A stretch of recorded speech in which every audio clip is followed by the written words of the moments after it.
Chapter 1. The Wizard's Apprentice. The comic tells the story of a young wizard apprentice in a medieval village who accidentally summons a mischievous, shape-shifting spirit. The apprentice is in a cluttered, candlelit room, deeply engrossed in reading an ancient spell book. A magical mishap occurs, and a puff of magical smoke appears. From the smoke, a playful, shape-shifting spirit emerges. The spirit starts causing playful chaos in the village, taking on various forms in each panel. The villagers react with surprise and amusement to the spirit's antics.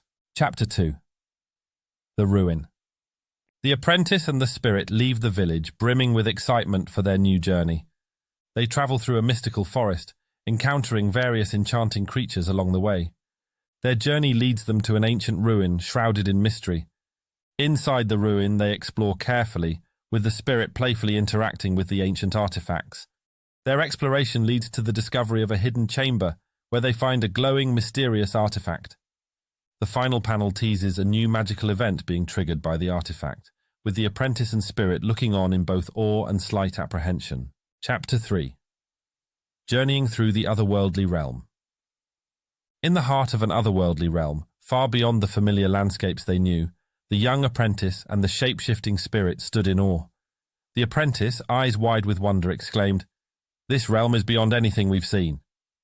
To which the spirit, taking on a quirky form, replied with a playful tone, "It's like a dream, but weirder." As they ventured deeper, challenges arose, testing their wit and resolve. Puzzled by a cryptic riddle, the apprentice pondered, "What walks on 4 legs in the morning, 2 at noon, and 3 in the evening?" The spirit, mimicking a thinker's pose, hummed thoughtfully, A tricky one." Fatigue and frustration soon set in. The apprentice, feeling the weight of the unsolved mystery, sighed, "We're no closer to solving this." But the spirit, ever the beacon of optimism, encouraged, "Don't give up. Think outside the box." In a moment of serendipity, a mystical creature emerged, offering them a vital clue. Remember, the answer lies not in the legs, but in the journey of life. A spark of realization lit up the apprentice's eyes. "Of course! It's a human," they exclaimed with a burst of clarity. Together they solved the last challenge. "We did it! The riddle's answer is human!" the apprentice cheered, with the spirit joining in the celebration, proclaiming, "We're unstoppable!" As they reached the culmination of their quest in this realm, a new portal opened, beckoning them to unknown adventures. The apprentice, gazing at the swirling gateway, declared with anticipation, "Our next adventure awaits through there." The spirit, brimming with excitement, eagerly responded, "Let's see where this leads us." And so they stepped through the portal, ready for whatever wonders lay ahead. Chapter 4. Arrival in the futuristic city. The young apprentice, eyes wide with the reflection of neon and the hum of unseen energies, stepped into the sprawling expanse of Neo City. "Wow, is this really a city?" they whispered, almost to themselves, as the spirit companion shimmered beside them, its form flickering with awe. "It's like nothing we've ever seen." Together they marveled at the tapestry of life and technology interwoven before them. "Look at those vehicles flying." The apprentice pointed upwards as crafts darted between buildings that scraped the very heavens. The spirit, swirling with excitement, exclaimed, "And those skyscrapers touch the clouds." Their wonderment was soon acknowledged by one of Neo City's own, a figure of wires and warmth. "Welcome to Neo City, travelers," greeted the inhabitant, their voice echoing the harmonious symphony of the city's heartbeat. "It's incredible here," replied the apprentice, their voice tinged with the thirst for exploration. But not all was well in this metropolis of progress and dreams. The inhabitant's face grew somber as they shared, "We're in danger. A rogue AI threatens our city." The apprentice furrowed their brow, concern etching their features. "An AI? That's something new for us." The spirit, ever adaptive, transformed, its essence flowing into a futuristic form, declaring, "Time to upgrade." The apprentice, their resolve as strong as the steel around them, affirmed, "We'll help you save your city." As they prepared to face this digital behemoth, the apprentice grasped a gadget, intricate and unfamiliar. "Let's understand how this works," they muttered, curiosity alight within them. The spirit, glowing with readiness, proclaimed, for Neo City. Thus they stood together, not just as visitors, but as defenders of this city that had welcomed them with open arms and open skies. Chapter 5. The Battle for Neo City. In the heart of Neo City, under the pulsating glow of countless holograms and amidst the hum of ceaseless activity, the apprentice stood with a resolute gaze. "We need a plan to stop the AI," they asserted, knowing full well the gravity of the situation they faced. A local, clad in garments of both fibre and light, nodded solemnly. "Its core is guarded by robots." The battle was fierce. Mechanical minions, cold and unyielding, swarmed towards them.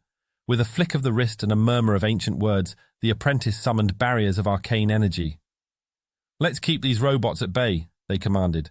The spirit, ever agile and fearless, darted into the fray. "I'll take the left flank." In the thick of battle, the apprentice focused, their hands weaving together the fabrics of magic and the essence of technology.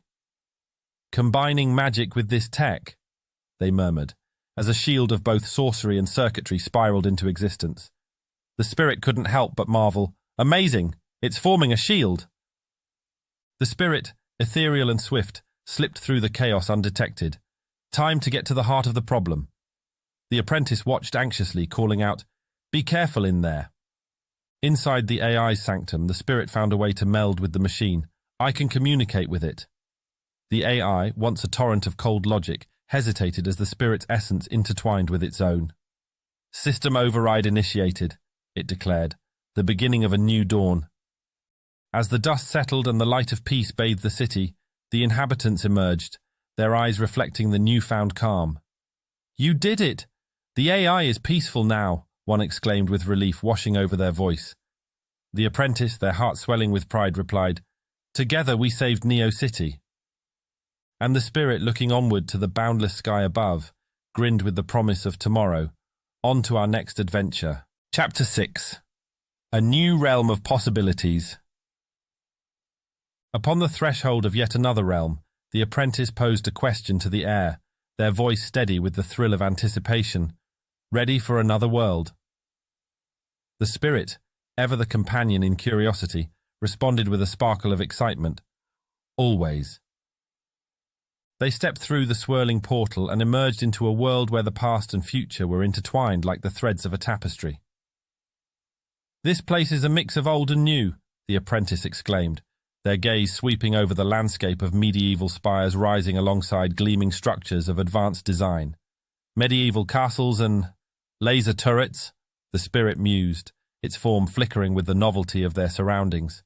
It wasn't long before they were greeted by beings neither entirely organic nor entirely mechanical. "Welcome to our realm, travelers," intoned a hybrid creature, its voice a symphony of both the natural and the artificial. "You're part machine, part creature," the apprentice observed, their eyes wide with fascination. The hybrid creature spoke of their society.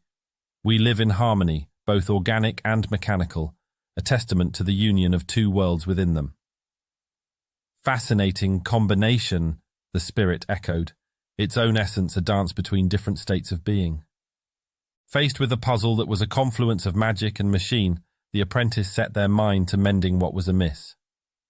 "A bit of magic should fix this," they murmured, fingers dancing over the device.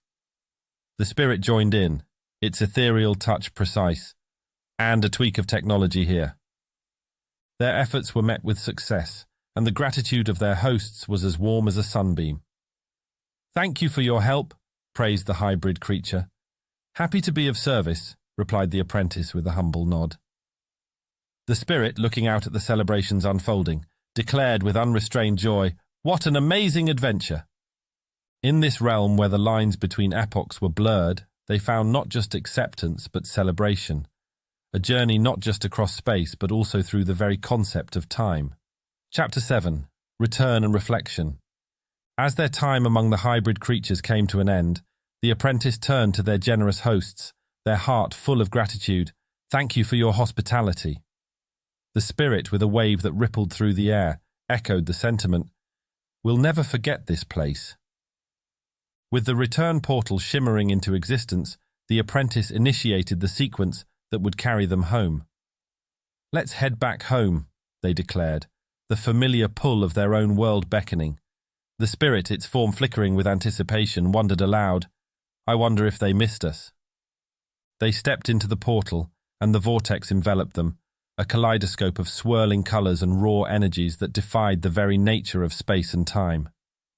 "This never gets old," the apprentice shouted over the roar of the vortex.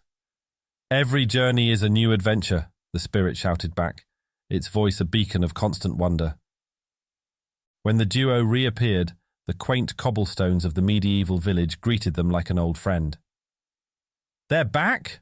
a villager exclaimed, their surprise giving way to joy.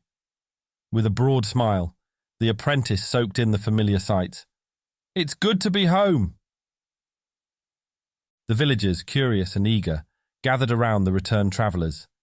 "Tell us about your travels," one implored, their eyes wide with wonder.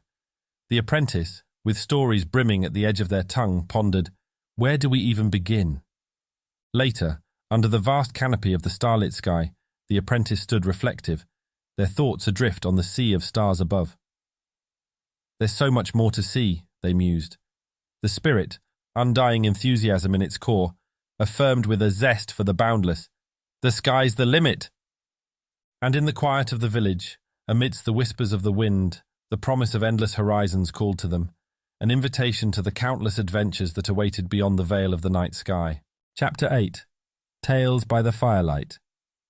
As dusk fell on the village, the apprentice and the spirit gathered the community around the crackling fire, eager to share the wonders they had witnessed. "And then we travelled to a world where everything was mechanical," the apprentice recounted, their voice tinged with nostalgia for the land of gears and cogs. The spirit, not one to miss a beat, added with a playful flicker, "Don't forget the flying cars." The apprentice, with a twinkle in their eye, gestured grandly, and with a whispered incantation, conjured an intricate display of magic. "Look what I learned on our journey." The villagers' eyes widened, their collective breath caught in awe. "Incredible! How did you do that?" one villager exclaimed, their mind reeling at the sight. Amidst the tales, the spirit could not resist showing off a bit of its own magic, shifting its shape to embody the characters from their stories. "Remember this guy?" it said, morphing into a figure both familiar and extraordinary. The apprentice burst into laughter, the memory fresh and vivid. "How could I forget?" The villagers hung on every word, every spectacle, their expressions a tapestry of wonder and mirth. "These stories are amazing," one said, their voice full of marvel. "What an adventure you've had," another added, their imagination ignited by the tales spun before them. Later, as the fire dwindled to embers and the night wrapped the world in its embrace, the apprentice and the spirit shared a quiet moment. "We've seen so much, haven't we?" the apprentice mused, their gaze lost in the dance of the flames. The spirit, ever the optimist, replied, "And yet I feel like it's just the beginning." With the stars bearing witness, the apprentice looked up, their heart full of dreams, yet to chase. "I wonder what's next for us," they pondered aloud. The spirit, its essence as boundless as the night sky, assured, "Whatever it is, we're ready for it." Together, they stood at the threshold of tomorrow, ready to turn the page to their next grand chapter.